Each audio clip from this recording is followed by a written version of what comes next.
Hey everyone, this is Connor. Before we get started today, we just wanted to let you know the end of Season 1 is approaching. This week and next week will be our last two episodes for Season 1. We'll take a couple weeks off and we'll be back in the fall with new episodes. Be sure to follow us on Twitter at DadShoesPod. You can find me. You can also follow us on Instagram at DadShoesPod and send us some recommendations, dadshoespod@gmail.com. We'd love to hear from you, get some ideas for Season 2. We're going to take some time to reassess, come back with a bigger, better podcast. Thanks for listening. Enjoy the show.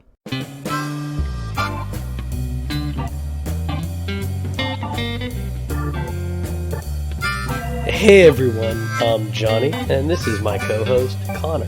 Hi, welcome to our podcast, Dad Shoes. Have you ever wondered where a dad joke comes from? Or how dads just seem to have the right wisdom for the moment? Maybe you're just trying to figure out what your dad was thinking.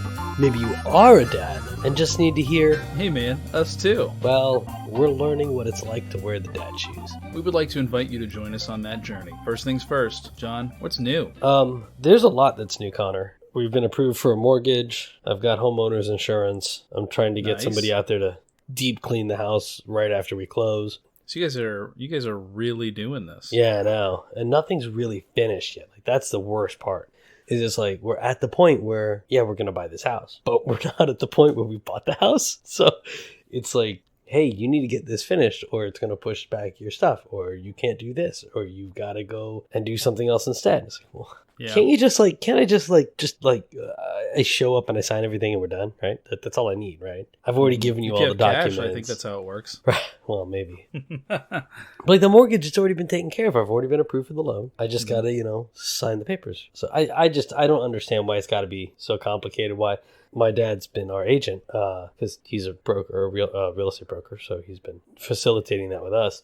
And he's like, yeah, you got a ton of crap to sign. You've just got to sign it. Just sign it. You're going to have to sign it again at closing, but just sign it. So, Yeah. What the Maybe heck is the read point? it too, but right. And that's my biggest issue is I can't just sign something if I don't read it because my signature means something theoretically. It means that I agree to this previously stated stuff. So sure. We went through that kind of thing when we just bought our minivan. Because at the end, there's a whole bunch of papers to sign. And the guy handing us the papers like, this is what this means. Yep. And this is what this means. Like the really short version of it. It's like, well, let me skim it for myself.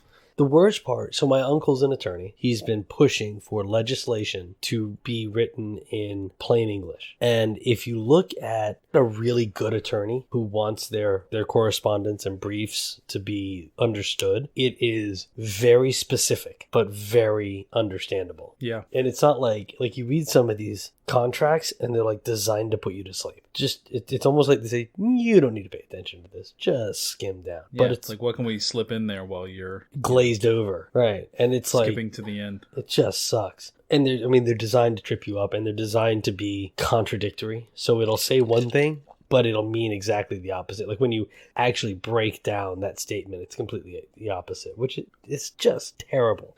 And I really have ethical issues with that. But It's times like that I really wish I was a lawyer, but I really don't want to do all the work to become a lawyer. well, so if you read enough of them, and I hate reading, and I hate reading crap that's like that, that's just circular and redundant, and I just don't like it. So I've read a bunch of it because I try to read every agreement that I sign for that reason, because theoretically my signature means something.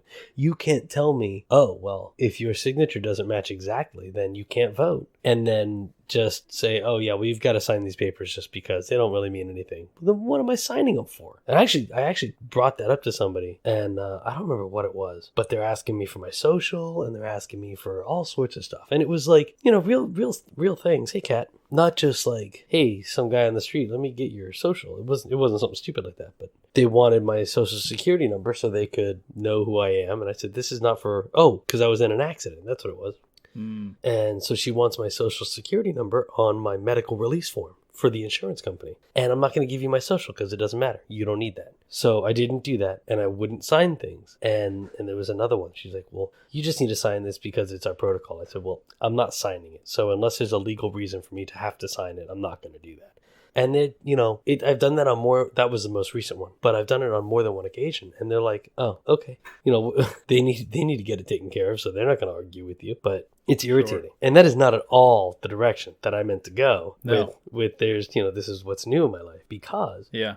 Well, I'll get you there. Oh, okay. But with one more quick thing on signatures, because in my mind, when I sign things, I guess it always just seemed like it was more for me than it was for the person I was signing. Like, they would need to prove that I signed it, like you are giving your consent. But it was more about me recognizing that that's my signature than them recognizing that it's my signature. Because if they're going based on the signature that's on, like, my driver's license, on my Florida ID, that signature looks totally different because that signature is from when I'm 16. Right. And I haven't updated that in, I've had 15 years. Right, because I have a Class A driver's license. I had to go in to get that. I have a motorcycle endorsement that I had to go in to get.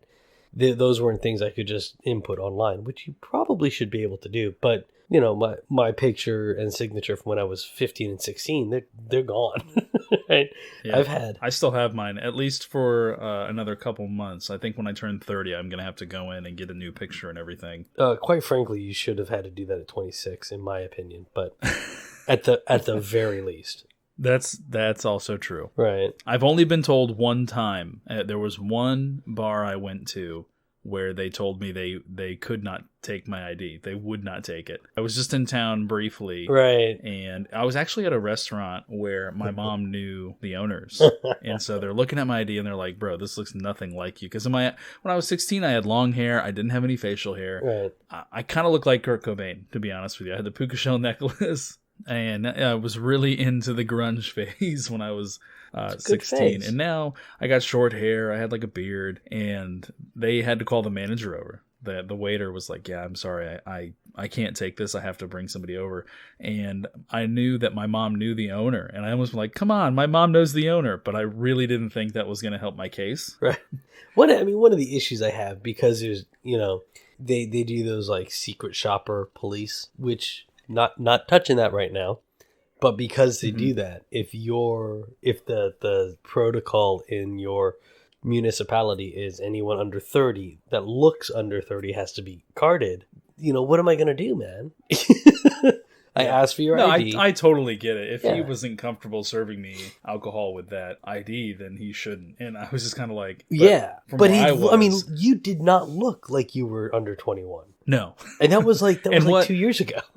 What finally got them to serve me is I had to pull out like all my insurance cards. I was like, "Here's my health insurance card, here's my vehicle insurance card, here's credit cards. All these things have my name on them. Here's pictures of my children." Oh man, look, dude, I am old. I have insurance. I have 3 types of insurance. I have credit cards. I think that's really what did it. Like, the health insurance, not so much, but when I said I had auto insurance, they were like, "Oh, okay, yeah." See, the health insurance is what did it for me. That's so funny.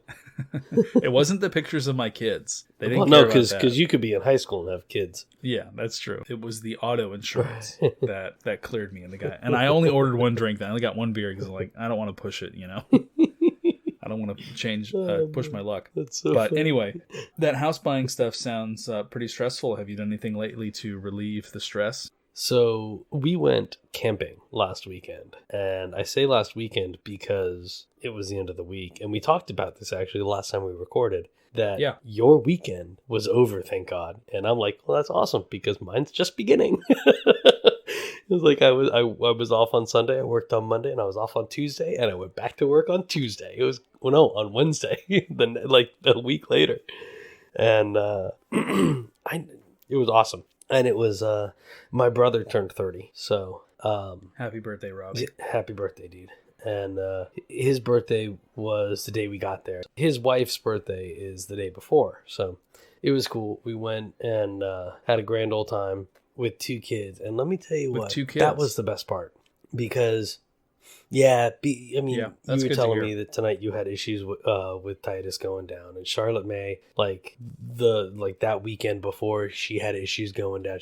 She didn't want to go to sleep, and then she woke up at midnight. She was up for 2 hours, and then she finally went back to sleep, but she was up again at 6:45. So we were having sleep issues going into it, and we only had, I think, 2 nights, two times, maybe 3 times when she didn't, like, going to sleep was an issue. 2 were nap time and 1 was going to sleep at nighttime. And other than that, she was so well behaved. We actually misplaced my Mabel. You and your wife were kind enough to lend us a folding bouncer. So we got a cabin, right? Because my wife said, I'm not going camping with an infant and a toddler. I'm not doing it. So, and it's hot. We went to South Georgia, so it was almost North Florida. The nearest Piggly Wiggly was in Florida, and the next closest one was in Georgia. And it was like 8 miles to Florida or 10 miles in Georgia. We were right at the border. My mother wanted to go. And she's like, well, I'd love to camp, but I don't know that I want to camp that much. So we'll get the cabin.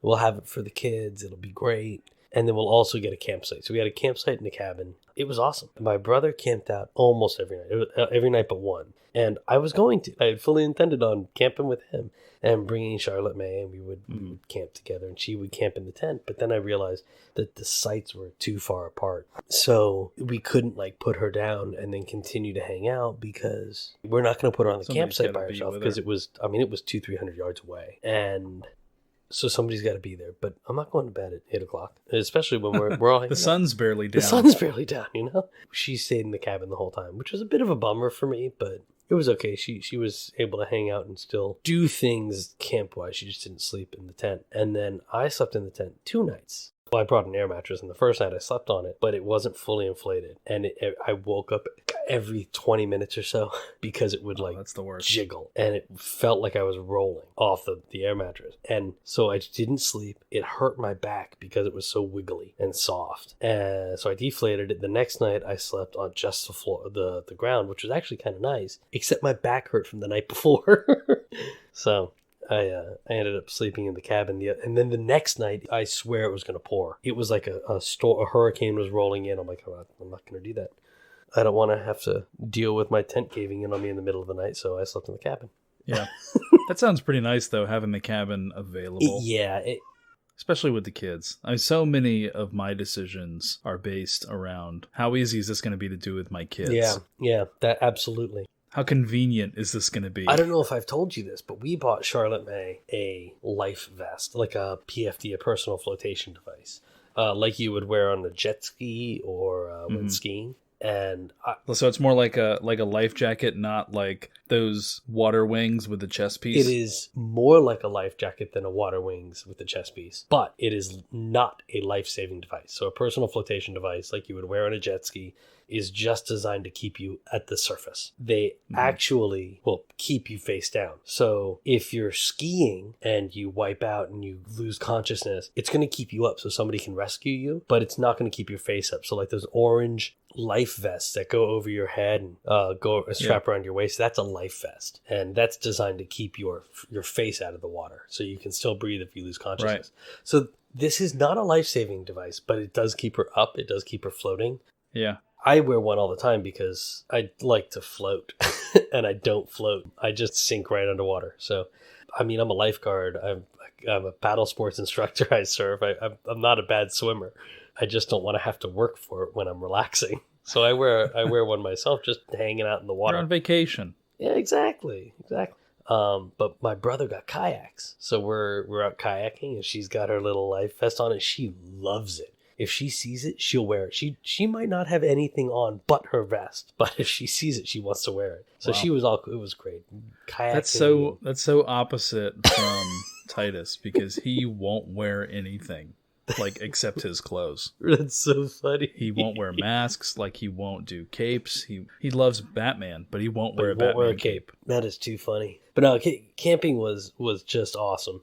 And I got to tell you, that is my content recommendation for the week. Just get outside and do nothing. Go camping. Just go I mean, with this whole COVID issue, one of the bigger issues is that we tend to spend all of our time inside, recirculating the same air. And most air conditioners for, industrial buildings and homes they're not really designed to sterilize the air. They don't get nasty air out and refresh the air. They just kind of recirculate everything. The newer systems are changing so that they'll actually do some UV sterilization and stuff.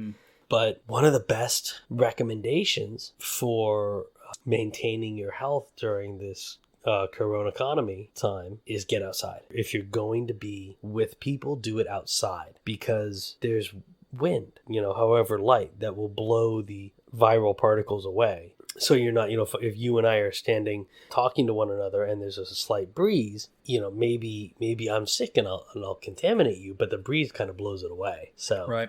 Another good thing is opening the windows to your home so that fresh air can come in and kind of clear out all this stagnant, contaminated air. So just get outside. Just be in nature, enjoy it. That's my content recommendation. Have a good time. We need to refresh the air in our house because my wife always has those essential oil diffusers going. Yeah. It's just they smell really good. Yeah. But it's just diffused oils all over the place. Yeah. But I'm glad to hear that camping went well, because to me, like as a guy with 2 kids, that sounds like something that your friends who don't have kids would suggest. Without thinking about how stressful that would be with kids. I think you mentioned that you watched a couple movies in the cabin. What movies did you guys watch? We watched Jurassic Park 1, 2, and 3, and bits and pieces, huge commercials in the middle, and whatever. But the whole TV movie watching experience, and they're not movies you haven't seen before. We've seen them. So it was kind of fun to watch Jurassic Park again. I may, if I can find them online after the move, or if I can find mine, because I actually used to have the DVDs. If I can find them after the move, I may sit down and watch them again, because they were pretty good.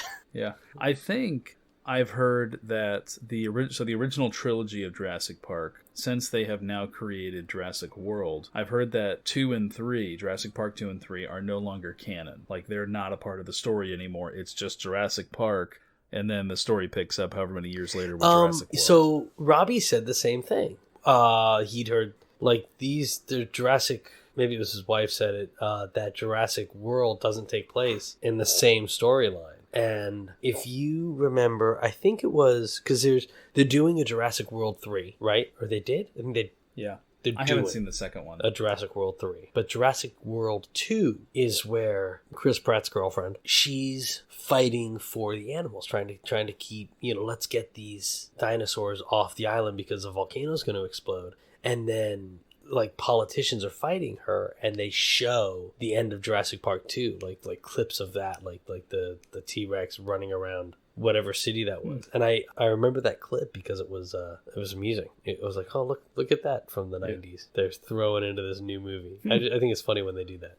So did you guys watch Titanic or The Sixth Sense? No, was that on too? It could have been. Do you know what the similarity between the Titanic and The Sixth Sense is? I see dead people. I see dead people. I just got yelled at. I don't know that was laugh worthy, but it was definitely applause worthy. Oh man! Had you seen that joke before? No, that was. I mean, probably, but I was kind of surprised that you knew the answer. It's really funny. My wife is watching Crazy Rich Asians, which got me thinking. Good movie. It is a good movie, and we need to watch that movie again.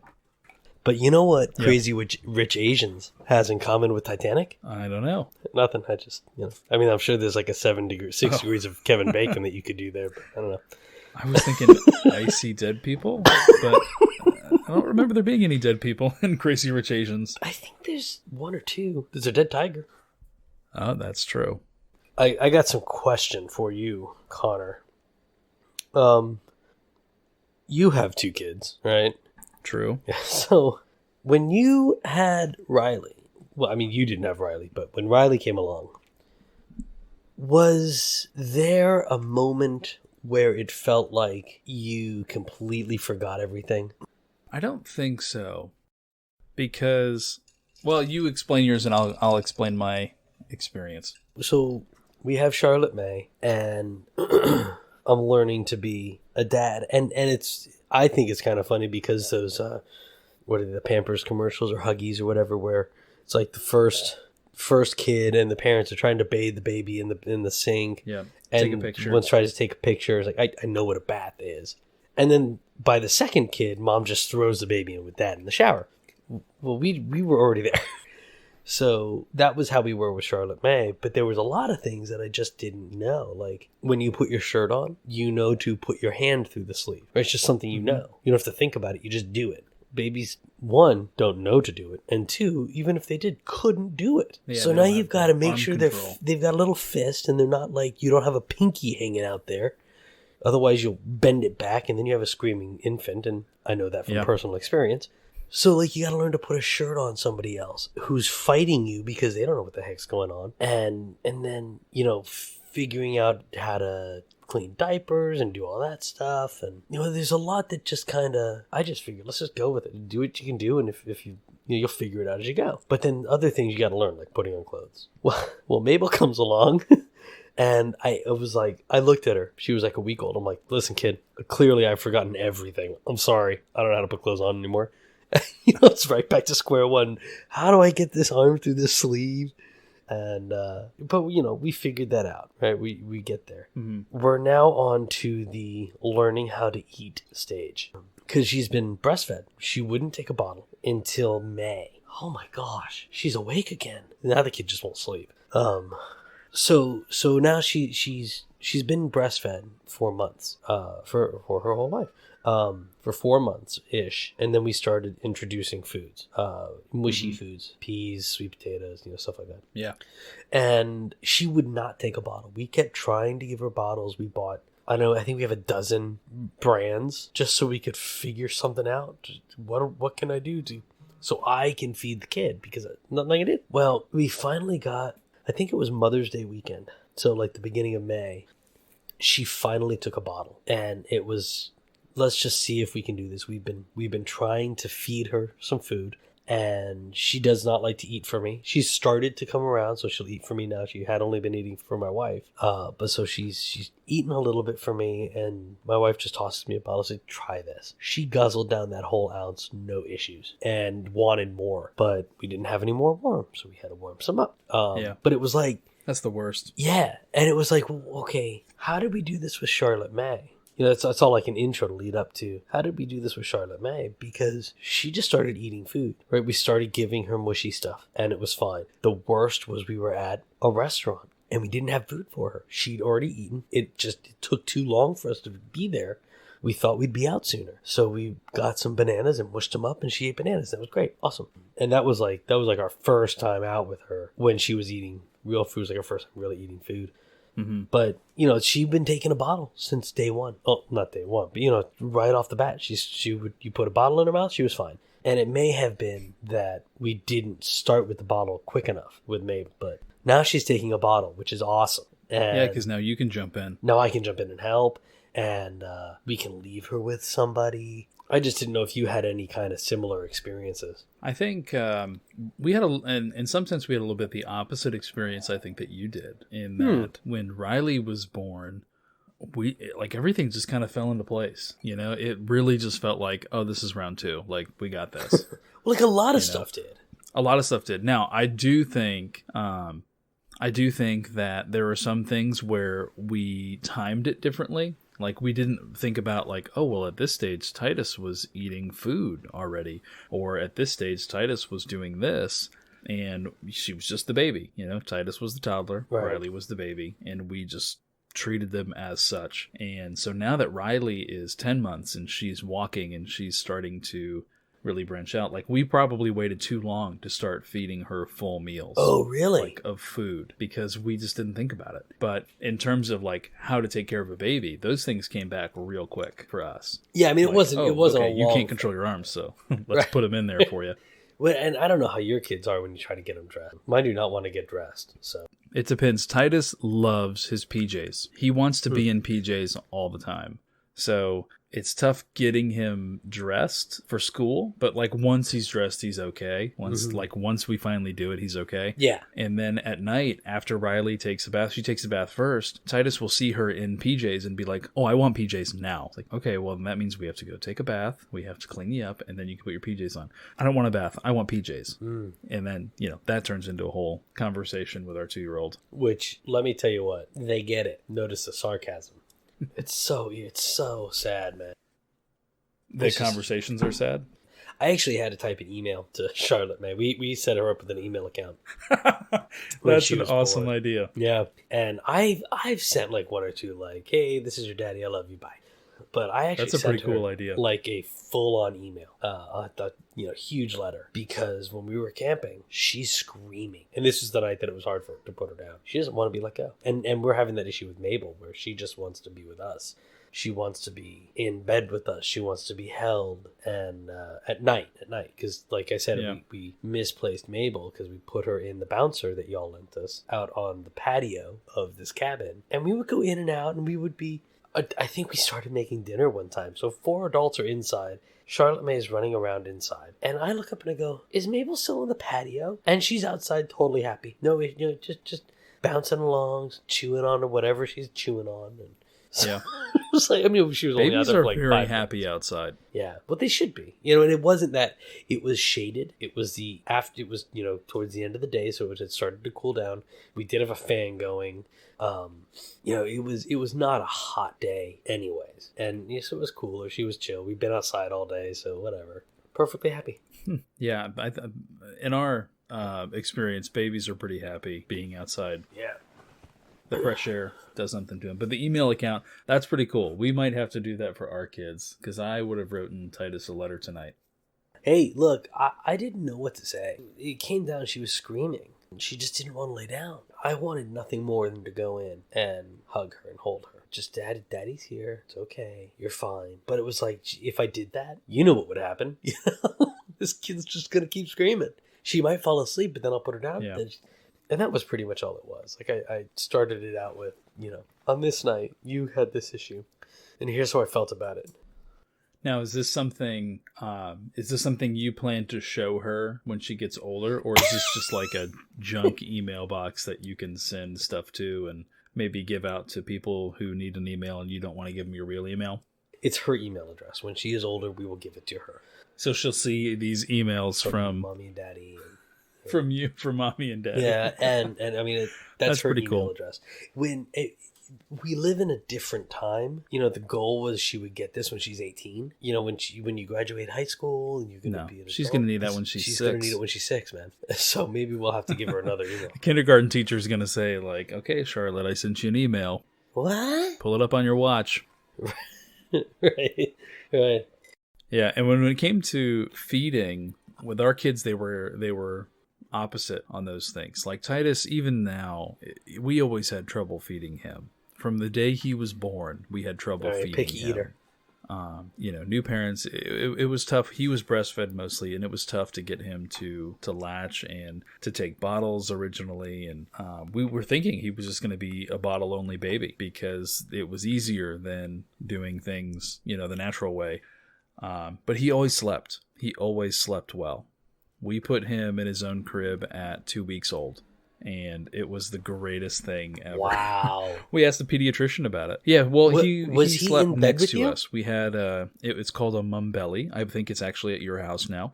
It was given to us as like a prototype product.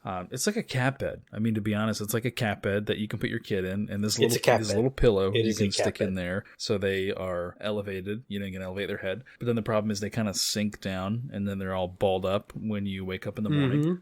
He slept in that for 2 weeks, like with us. That's something you can put on the bed. And we have a king size bed, so he had plenty of room. But he just made so many noises. Like just little grunts that kept us awake, and we would hear something and we'd wake up and we'd look at him and he's fine. He's just making noises. So we put him in his own room at 2 weeks old, and it was the greatest thing ever. Now, Riley, when she was born, she knew exactly how to eat. She knew what she was doing when it came to consuming food. We've never had a problem with her eating. But sleeping, I wonder if that's a mom thing. I mean, maybe it's just the experience. Like now we've got a little bit more experience in feeding children. So, but she never had a problem eating. She was very good at eating, not great at sleeping. Titus is great at sleeping, not so good at eating. Even now, he's still a very picky eater. It's such a bummer, dude. I may actually have to go. Well, let me ask you, man. I just got back from camping. You did not. You have been at home for 17 months, trapped in a cave. What have you been contenting? It does feel like a cave. I have a new blackout curtain that I have on my window in here. Mostly for video purposes. That because makes sense. For work, I'm YouTubing and Zooming a lot from my desk, and so I needed to cover up the backlight. Sure. So my content is like the exact opposite of yours. If people are paying attention to gaming, probably saw they had the PlayStation 5 announcement reveal recently, which I have a PlayStation 4 and a PC, and that's where I do a lot of my gaming and Switch. So I don't know if I'm going to buy the PlayStation 5, but one of the things they had was a clip for the next Spider-Man installment. Ooh. And so Spider-Man for PlayStation 4, it's just titled Spider-Man. One of the greatest games I've ever played. Interesting.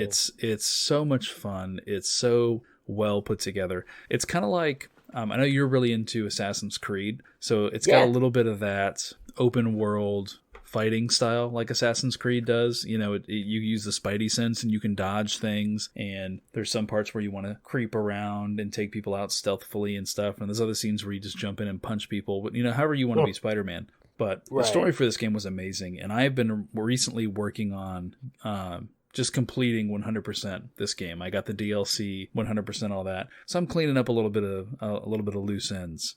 Stopping a couple more street crimes, finishing up some of those quests in there, so I can say that I have 100% done everything that Spider-Man PS4 has to offer. Have you? Yeah. The problem is that it's been so long since I've played the game, I forgot how to play. And it's very frustrating last night trying to play this game.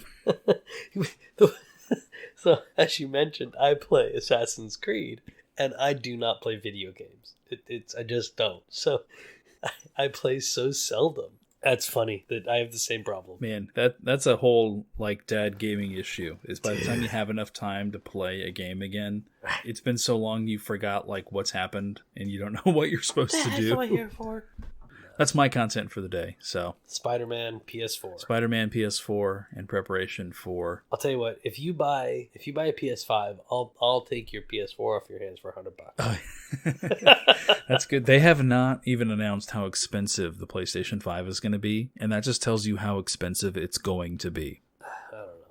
I've got a PC now. I think PC is going to be my main gaming console. I prefer the keyboard and mouse. I feel like I have more control over the situation. Yeah, the PS4 I have just for the exclusives, the things I can't get on PC. But I would much rather be playing on PC. Anyway, thanks for hanging out with us today on The Dad's Shoes. We would really appreciate it if you would share this with your friends. Help us get the word out. If you enjoyed our podcast, you can reach us on Twitter at DadShoesPod or email us at dadshoes@gmail.com. What dad topics do you want to hear more about? We'd love to hear from you. We'd also really appreciate it if you would leave us a review on Apple Podcasts or wherever you listen to your podcast. Thanks for hanging out. Peace.